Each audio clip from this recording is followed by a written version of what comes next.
പരിശുദ്ധ നാമം വാഴ്ത്തപ്പെടുമാറാകട്ടെ. ഈ ലോകത്ത് നമുക്ക് ഇന്ന് നോക്കാമെങ്കിൽ പല രീതിയിലുള്ള ആപത്ത്, അപകടങ്ങൾ, അനർത്ഥങ്ങൾ, പല സംഭവങ്ങൾ ഈ ലോകത്ത് നടന്നുകൊണ്ടിരിക്കുമ്പോൾ ദൈവമക്കളായ നമ്മുടെ ജീവിതത്തിലും വേദനകളും നിരാശകളും നിന്ദകളും കഷ്ടപ്പാടുകളും മരണങ്ങളും ഒക്കെ വന്നുകൊണ്ടിരിക്കുന്ന ഈ കാലയളവിൽ 23-ാം സങ്കീർത്തനം ദൈവമക്കളായ നമുക്ക് ഓരോരുത്തർക്കും അതിമനോഹരവും ആശ്വാസകരവുമായ ഒരു വചനമാണ്. അതിൽ ഇന്നത്തെ ചിന്തയ്ക്കായിട്ട് ഞാൻ നിങ്ങളോട് പങ്കുവയ്ക്കാൻ ആഗ്രഹിക്കുന്നത് സങ്കീർത്തനം 23-4. കൂരിരുൾ താഴ്വരെ കൂടി നടന്നാലും ഞാനൊരനർത്ഥവും ഭയപ്പെടുകയില്ല. നീ എന്നോട് കൂടെ ഇരിക്കുന്നുവല്ലോ, നിൻ്റെ വടിയും കോലും എന്നെ ആശ്വസിപ്പിക്കുന്നു. ആ വചനത്തിൽ പറയുന്നത് എന്താണ് പ്രിയ ദൈവമക്കളെ? നാം ഒന്ന് ചിന്തിച്ച് നോക്കിയേ. നമ്മുടെ ജീവിതത്തിൽ എന്തെല്ലാം പ്രശ്നങ്ങൾ, പ്രതിസന്ധികൾ, സങ്കടവേളകൾ, ആരോരുമില്ലാത്ത സാഹചര്യങ്ങൾ നമ്മുടെ ജീവിതത്തിൽ വന്നിട്ടുണ്ട്. എല്ലാവരും കൂടെ ഉണ്ടാകും. പക്ഷേ ഒരു ഓപ്പറേഷൻ തിയേറ്ററിലോ അങ്ങനെയുള്ള സാഹചര്യങ്ങൾ നമ്മൾ ഒറ്റപ്പെടുന്ന അനുഭവങ്ങൾ അവിടെ ആർക്കും, നമ്മൾ ഭർത്താവട്ടെ, നമ്മുടെ ഭാര്യയാവട്ടെ, നമ്മൾ ഒരു സാഹചര്യത്തിന് നടുവിൽ ആർക്കും നമ്മോടൊപ്പം കൂടെ ഇരിക്കുവാൻ കഴിയുകയില്ല. പക്ഷേ ആ സാഹചര്യത്തിൽ അവിടെയും നമ്മോട് കൂടെ ഇരിക്കുന്നൊരു ദൈവസ്നേഹമുണ്ട്. ആ സ്നേഹമാണ് നമുക്ക് ആ വചനത്തിലൂടെ നമുക്ക് കാണാൻ. കൂരിരുൾ താഴ്വരയിൽ കൂടി നടന്നാലും ഞാനൊരനർത്ഥവും ഭയപ്പെടുകയില്ല. നീ എന്നോട് കൂടെ ഇരിക്കുന്നുവല്ലോ, നിൻ്റെ വടിയും കോലും എന്നെ ആശ്വസിപ്പിക്കുന്നു. നീ എന്നോട് കൂടെ ഇരിക്കുന്നുവല്ലോ. ആ വചനം വളരെ അധികം പ്രാധാന്യം അർഹിക്കുന്ന ഒരു വചനമാണ്.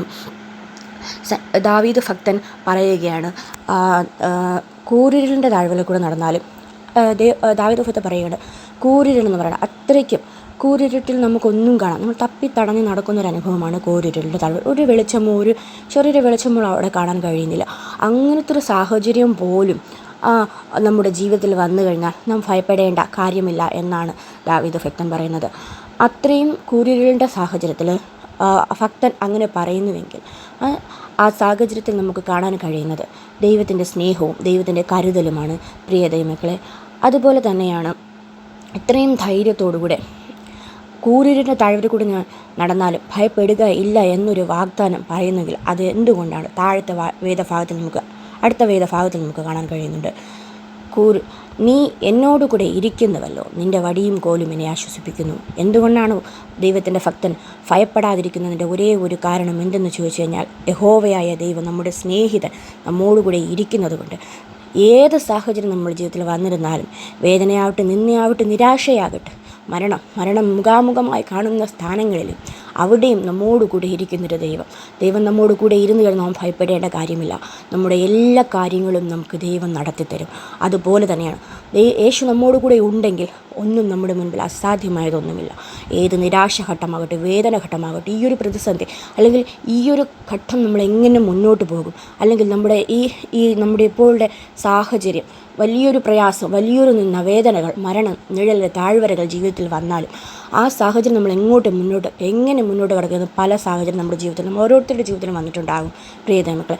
ആ സാഹചര്യത്തിൽ നമ്മളെ ആ സാഹചര്യം കടത്തി സന്തോഷകരമായി, ആനന്ദകരമായി നടത്തുന്നൊരു ദൈവമുണ്ട്.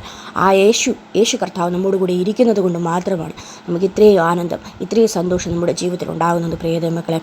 നമ്മുടെ ഏത് പ്രതിസന്ധിയിലും, ഏത് പ്രയാസഘട്ടങ്ങളിലും നമ്മൾ തളർന്നു പോവാതെ, വിഷമിച്ചു പോകാതെ, യഹോവയായ ദൈവം, യേശു നമ്മോട് കൂടെ ഉണ്ടെന്നുള്ള ധൈര്യത്തോടുകൂടെ നമുക്ക് ഈ ക്രിസ്തീയ ഓട്ടം മുന്നോട്ട് പോകാം പ്രിയ ദൈവമക്കളെ.